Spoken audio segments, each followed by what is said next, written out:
Jamaah, oh jamaah, alhamdulillah. Alhamdulillahirrahmanirrahim. Kembali lagi di Islam Itu Indah, jamaah Islam Itu Indah yang dirahmati Allah. Yang baru bergabung, kita ingatkan lagi, kita masih membahas tentang tema ini, Pak. Bapak, Ibu di rumah, ajak anak-anaknya. Temanya adalah jangan putus asa walau banyak dosa. Ini kalau kita bicara masalah tentang zina. Wah.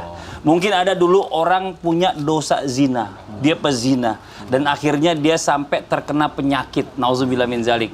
Penyakit ini kesana kesini dia ikhtiar berobat dan nggak sembuh-sembuh juga. Aduh. Nah sekarang pertanyaannya Bib, ini kan kita kan udah bertobat gitu. Ada nggak sih amalan-amalan yang bisa menggugurkan dosa zina sehingga Allah kasih kesembuhan sama kita nih Bib? Mohon izin penjelasannya. Baik. Artinya tausiah nih. Tausiah Bib. Di antara pelebur daripada dosa. Jadi kalau katakan kan habis berbuat dosa kemudian atau pernah berbuat dosa lah.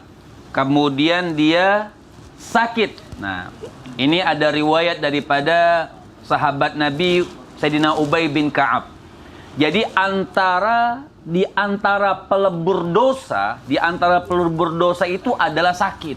Oh sakit. Ya. Oh, iya. Jadi ketika orang sakit kemudian dia sabar atas penyakitnya, dia ridha dengan penyakit yang Allah Subhanahu wa taala berikan walaupun sudah ikhtiar sana, ikhtiar kemari, ikhtiar sana, ikhtiar kemari, belum sembuh juga, yakinlah bahwa Allah Subhanahu wa taala sedang mensucikan daripada dosa-dosa kita semuanya.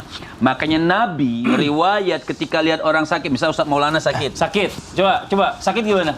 Oh itu mah ini. Sampai apa kata Nabi? Nabi bilang begini, la ba'sa tohur insyaallah. Nabi yang bilang, la ba'sa tohur insyaallah. Ya, dikit lagi nih. Udah batuk darah. Alhamdulillah min zalik, nauzubillah min zalik, nauzubillah min zalik. Apa kata Nabi? La ba'sa tohur insyaallah. Enggak apa-apa. Waktu Nabi jenguk orang sakit, enggak apa-apa. Tohur itu insyaallah Allah sucikan. Amin. Artinya Allah Subhanahu wa taala bersihkan dia daripada dosa. Ubay bin Ka'ab itu ketika dengar hadis Nabi yang mengatakan bahwa orang sakit itu merupakan ketika dia ridho dosa-dosanya diampunkan oleh Allah Subhanahu wa taala, maka Ubay bin Ka'ab berdoa, "Ya Allah, berikan aku sakit," sampai doa sakit. Doa minta sakit. Enggak ada orang yang minta. Sampai sahabat Nabi ketika melihat ada fadilah, kemuliaan fadilah sampai sakit. Apa kata Ubay bin Ka'ab? "Ya Allah, berikan aku sakit, tapi sakit yang tidak mencegah aku sholat 5 waktu. Sakit yang tidak mencegah aku ke Masjidil Haram. Sakit yang tidak mencegah aku ke Masjidil Nabawi." Semenjak doa tersebut, maka Ubay bin Ka'ab setiap hari Allah berikan sakit demam sampai dia meninggal dunia. Allahu Akbar. Kenapa? Dia mengharapkan dosa-dosanya diampunkan oleh Allah Subhanahu wa taala. Kalau ditanyakan doa, banyaklah doa. Ya, doa misalnya Allahumma rabban nas adhibil bas ishfi anta syafi la shifaan illa syifa'uk syifa'an la yughadiru saqama. Apa sih kata Nabi kalau kita baca doa, ya doa yang dikatakan oleh diajarkan Allahumma rabban nas, ya Allah Tuhan sekalian hamba semuanya, adhibil bas, hindarkanlah, hilangkan penyakit aku ini, hilangkan. Kenapa? Syifa'an la syifa'u illa syifa'uk, artinya tidak ada kesembuhan kecuali kesembuhan daripada Allah Subhanahu wa taala, tapi mintanya syifaan la yughadiru saqama. Artinya minta sembuh yang setelahnya enggak ada sakit lagi, betul-betul sembuh, sehat. Itu yang kita minta kepada Allah Subhanahu wa taala. Jadi husnudzon, di sini husnudzon. Jangan pernah bersangka bahwa sakit ini berarti dosa-dosaku enggak diampun, enggak. Dengan sebab sakit tersebut, makanya kalau orang mau meninggal tuh Allah kasih sakit dulu.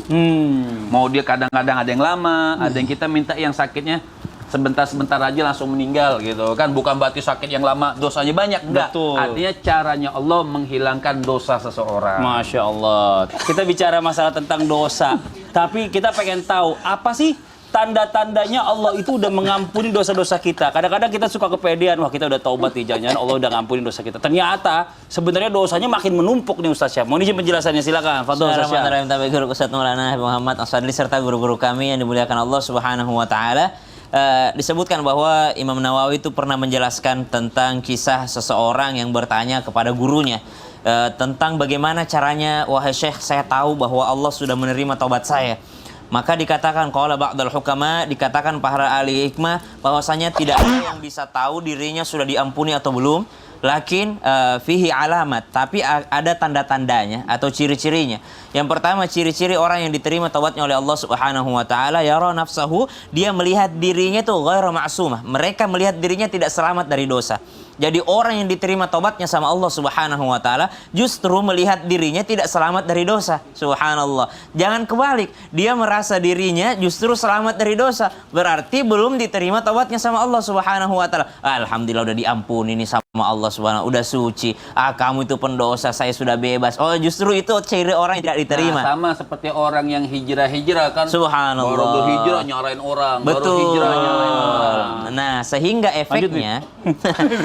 efeknya ketika orang merasa dirinya tidak selamat dari dosa, yang pertama dia akan menjaga dirinya, siapa tahu melakukan dosa yang berulang, dan yang kedua tidak menyalahkan orang lain, tidak ngejudge orang lain yang mungkin orang lain itu belum hijrah. Subhanallah. Jadi yang pertama, tidak melihat diri sebagai orang yang selamat dari dosa, karena satu-satunya orang yang selamat dari dosa hanya baginda Nabi Shallallahu Alaihi Wasallam. Selebihnya tidak ada satupun manusia yang terbebas daripada dosa. Yang kedua, orang yang alamatnya, ciri-cirinya diterima taubatnya sama Allah Subhanahu wa taala, senantiasa diliputi kesedihan.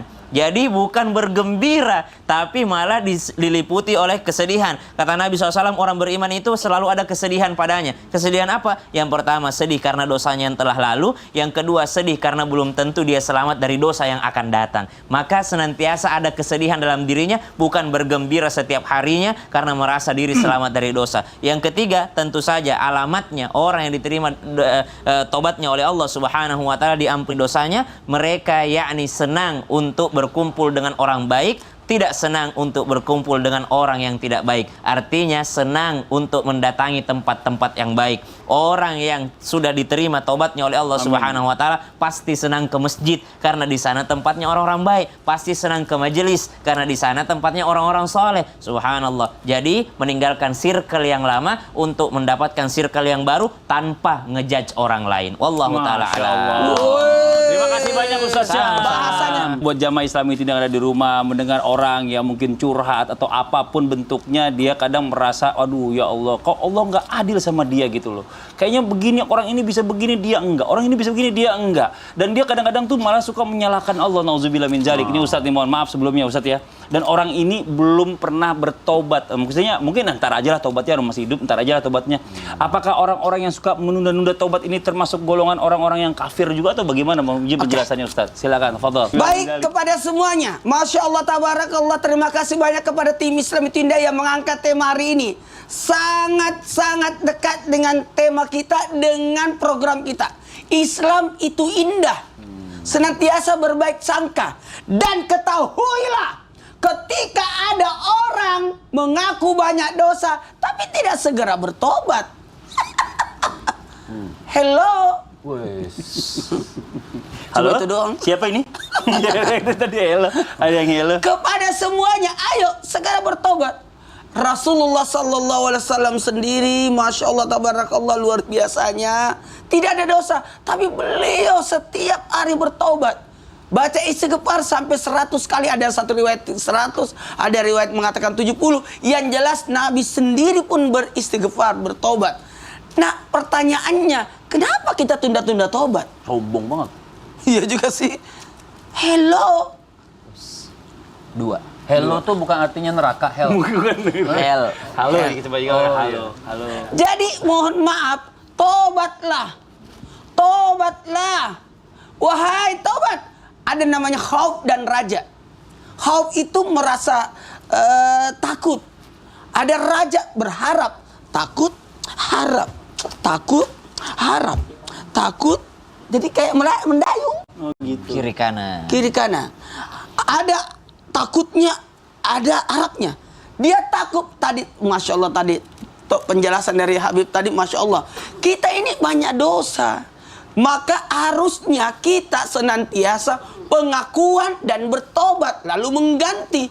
Itu sebenarnya bukan hanya aku banyak dosa. Kapan tobat? Nanti aja deh. Ya Allah. Ini kesombongannya nyata sebenarnya. Dia tahu bahwa dia banyak dosa, tapi kenapa engkau tidak bertobat? Ayo, pertanyaannya satu. Yakinkah kita masih hidup? Yakinkah berumur panjang? Yakinkah kita masih bisa nanti saya tobat nanti kalau sudah menikah? Lah, yakin nikah. Nanti saya tobat kalau ke tanah suci, yakin ke sana. Nanti saya kalau umur 25, umur 40 baru saya, aduh ya Allah, ayo tobat. Tobat. Karena jaminan itu kita tidak tahu. Pintu taubatnya Allah terbuka. Tinggal bagaimana kita meraih pintu taubat itu. Dengan jalan apa? Dengan jalan cari orang-orang yang satu circle. Circle. Langsung dipakai. Satu lingkaran kan? Iya. Cocok nih. Iya. Satu jurusan, satu kelompok. Itu kan mempengaruhi tobatnya seseorang. Bagaimana kau bisa bertobat kalau masih bersama dengan orang-orang yang itu yang buruk? Ayo berpindah. Itu tobatnya. Setelah itu nanti insya Allah terbiasa. Lalu sadarkan diri sehingga ada yang senantiasa mengingat. Kita lanjut lagi ya. Sekarang waktunya kita kembali membacakan pertanyaan masuk yang dikirimkan oleh jamaah yang ada di rumah nih. Kalau gitu langsung aja kita kembali ke segmen Tanya Dong Ustadz. Kami semua tanya dong Ustadz. Oke, langsung aja kita masuk ke pertanyaan yang berikutnya dari Instagram hamba Allah.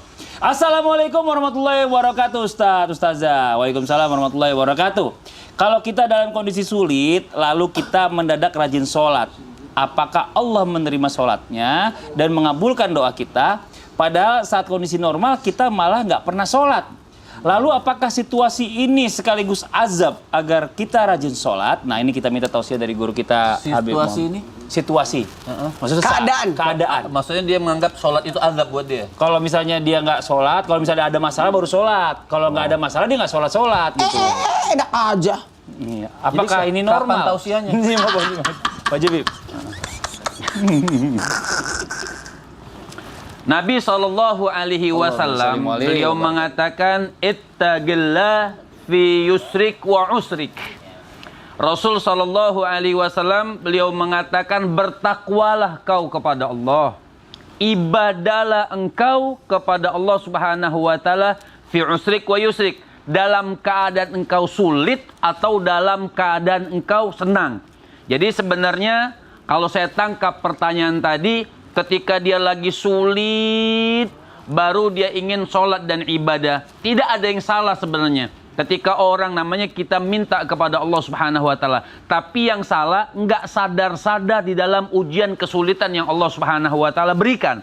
Artinya sholat kapan saja. Mau kita senang, mau kita tidak senang, kita sholat itu dapat pahala dari Allah Subhanahu wa taala. Ada pengharapan seperti Ustaz Maulana tadi mengatakan, ada roja. Ada pengharapan kepada Allah Subhanahu wa taala, Jalla jalaluhu wa ta'ala azamatuh. Cuman yang bagus memang perlu digarisbawahi supaya kita hidupnya tenang. Orang tuh hidup pengen tenang. Kita miskin tapi kena tenang. Kita kaya juga alhamdulillah diberi ketenangan oleh Allah Subhanahu wa taala. Nah, apa yang membikin orang tenang kepada Allah? Tanyalah, kalau boleh tanya di dalam hati manusia yang paling dalam. Mau tanya sama orang yang punya dunia banyak sekalipun, ketika dia tidak dekat kepada Allah Subhanahu wa taala, tidak ibadah kepada Allah Subhanahu wa taala, pasti di dalam hatinya tidak punya ketenangan yang sempurna. Jadi kalau pengen tenang, bukan hanya dekat kepada Allah, boleh dikatakan salah sih tidak, tapi kurang tepat. Dekat kepada Allah hanya dalam keadaan kepepet, hanya dalam keadaan sempit. Makanya kata Allah Subhanahu wa taala, kau dekat kepadaku dalam keadaan, ada hadis Nabi mengatakan, kau dekat kepadaku dalam keadaan senang, maka aku akan dekat kepadamu dalam keadaan kau sempit. Subhanallah. Tapi kalau cuma sempit saja, ditakutkan Allah tidak mengingat kita dalam keadaan kita sempit di hadapan Allah Subhanahu wa taala. Jadi buat nasihat pribadi buat saya, khususnya Mas Fadli, umumnya Ustadz Maulana, juga buat Ustadz Syab, artinya semuanya jangan cuma berpikir kepada Allah dalam keadaan kita sempit, supaya kita selalu dilapangkan dan ditenangkan oleh Allah. jadi intinya lapang. Pertanyaan yang berikutnya dari Instagram nih, dari hamba Allah. Ya. Assalamualaikum Ustadz Habib. Waalaikumsalam warahmatullahi wabarakatuh. Hampir aku putus asa nggak bisa ikut lomba karena mama nggak mengizinkan. Karena katanya kalau aku ikut lomba ini nanti bisa membawa ke dalam kesyirikan. Karena lomba yang aku ikutin adalah lomba adu ayam. Ini Sambung gimana? ayam. Ini gimana ini Lomba Ustadz sambung Man? ayam. Sambung ayam, adu ayam itu sama itu. Begini, kepada semua anak-anak dimanapun berada, jika kau berbuat dosa, bisa jadi dosamu itu menyangkut kepada orang tua, sehingga dianggap orang tua tidak ada kepedulian, tidak pernah menasehati, tidak pernah mengingatkan. Maka ketika ada orang tua melarang kita melakukan dosa, contohnya tadi sabu ayam dan sebagainya, itu Sambung ayam. ya itulah maksudnya. Ada judi di situ, Iya. ada judi di situ, ada judi di situ. Dan yakin orang tua pun kena juga itu. Iya. Makasih banyak Ustadz Maulana jawabannya buat teman Islam itu yang ada di rumah, jangan kemana-mana. Setelah ini kita lanjutkan lagi, kita akan kembali membacakan pertanyaan-pertanyaan yang masuk. Kita tetap di Islam itu Indah Jamaah. Oh jamaah, alhamdulillah.